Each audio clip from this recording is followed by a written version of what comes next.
What's going on, everybody? My name is Tenebris Infinite and welcome back to Generation Zero. For today we have an incredibly spicy video, my dudes. So basically, after the February update, there have been some really crazy changes to the starter island, and some of these crazy changes have some major implications for the game moving forwards. We're going to be talking about new possible interior layouts for the buildings and houses that we're going to be seeing in the game. We're going to be talking about the potential for swimming possibly be coming to the game, and also we're going to be talking about the potential for destroyed buildings coming to the game.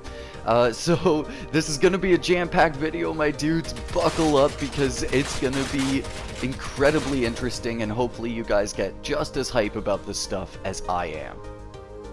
All of the coordinates will be listed in the description down below, so if any of you guys want to go off and check out these locations, you'll be able to find the coordinates down there. But we're going to be starting off at Mortnas, and we're going to talk about some new interior layouts.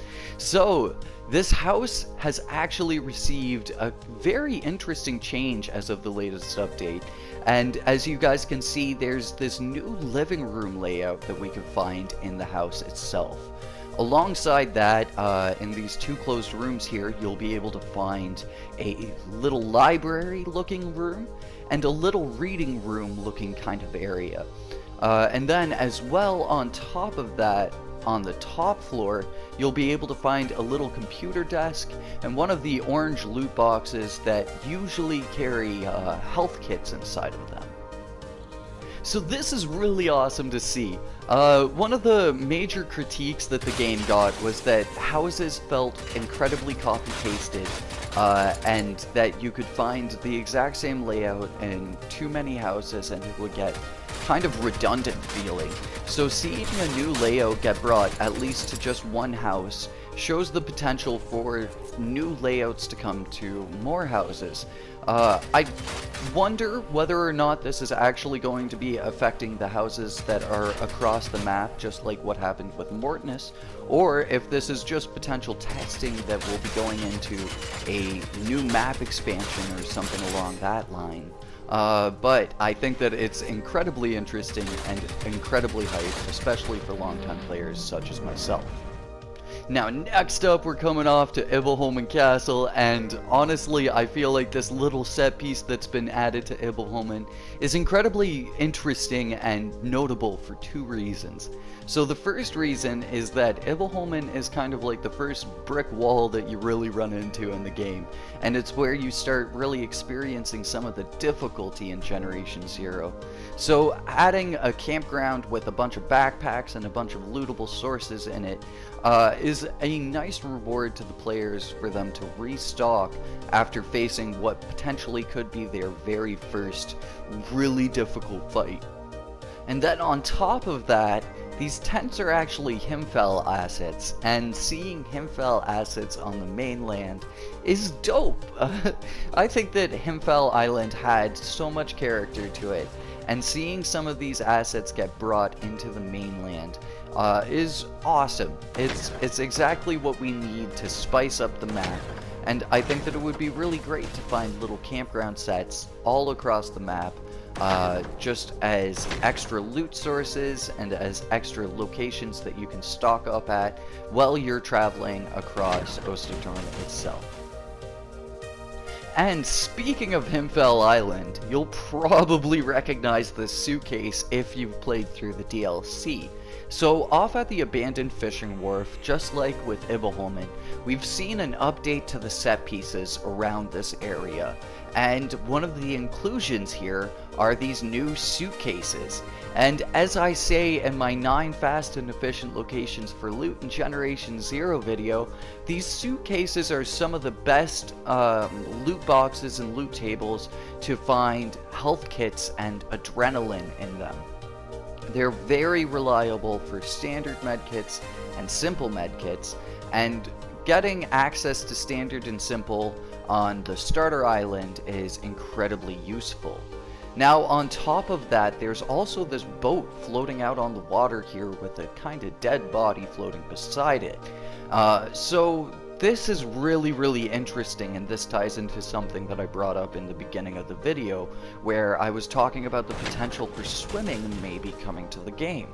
And so, seeing that dead body over there in that boat there kind of makes me wonder if we'll potentially see some sort of a very short swimming mechanic added into the game for us to reach that body and reach that boat.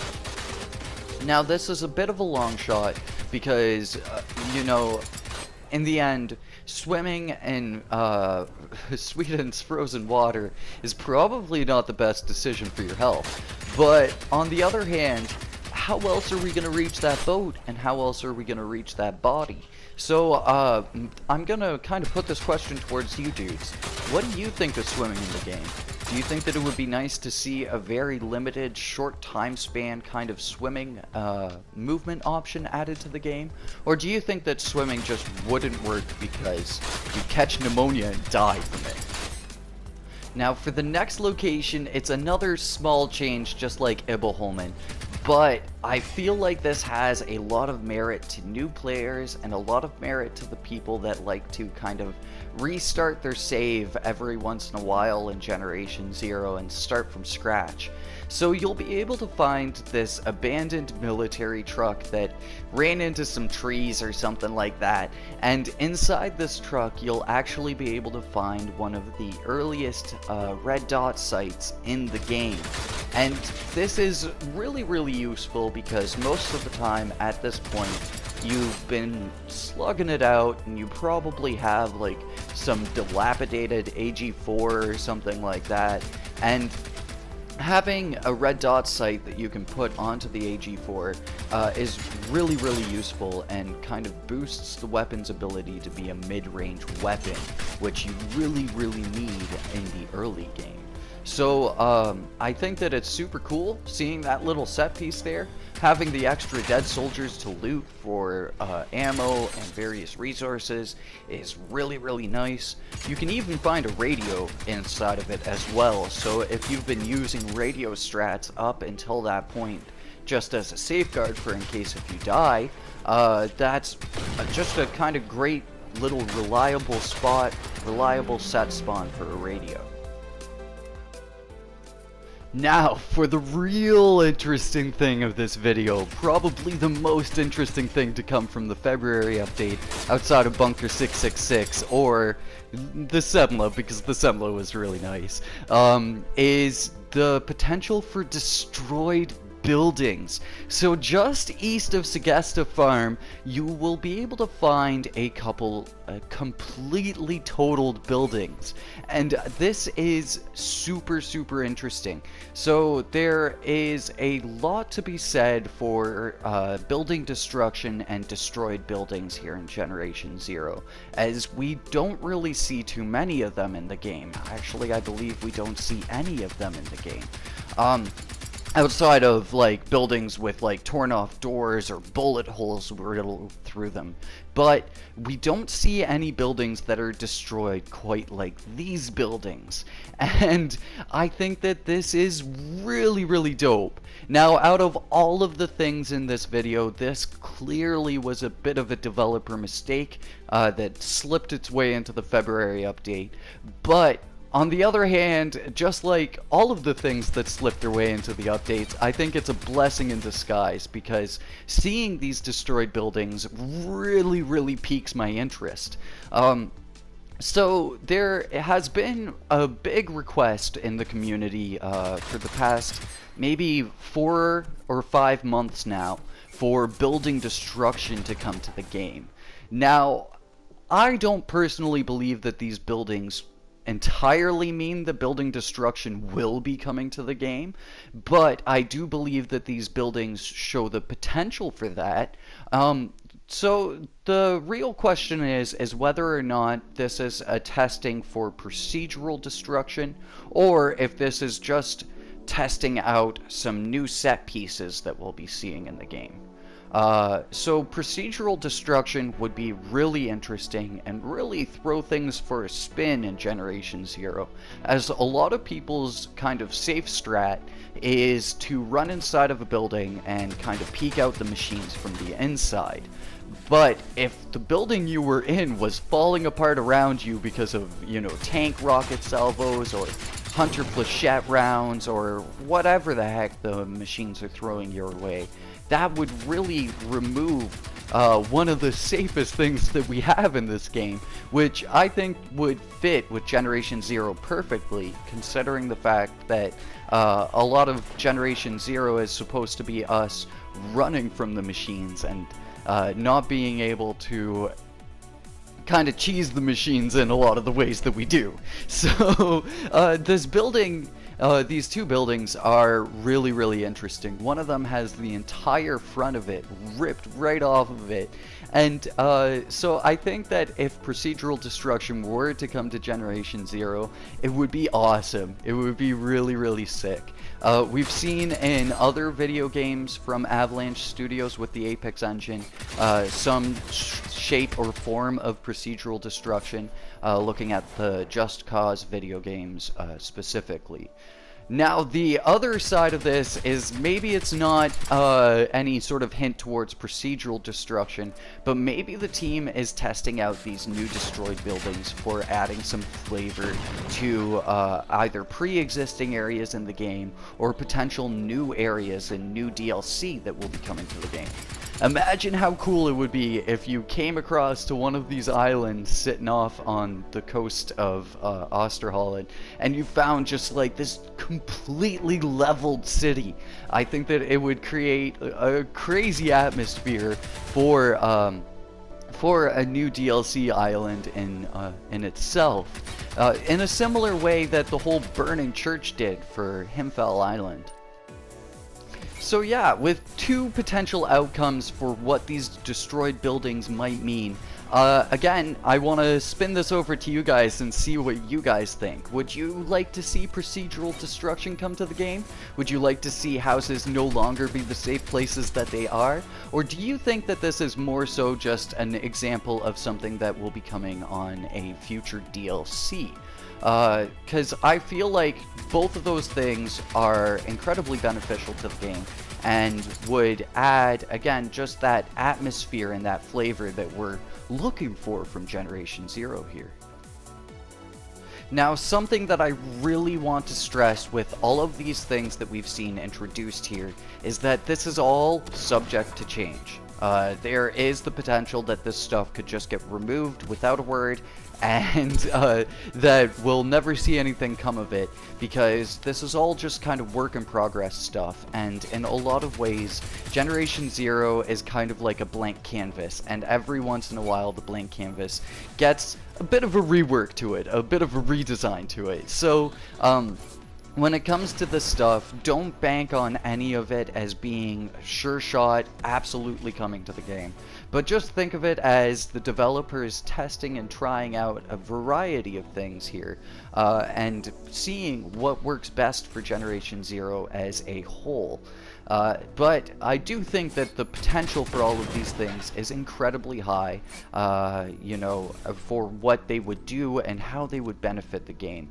Especially when it comes to the building destruction. I feel like that's something that would really take Generation Zero from its kind of slightly indie feel to like a full-on AAA feel from a team that isn't a AAA team, which would be a huge accomplishment for the Generation Zero dev team. But on the other hand, if I don't see heads or tails of any of this stuff, it doesn't bother me, because Generation Zero still is just an incredible game to play, and even through the minor updates, I find myself having so much fun playing this game.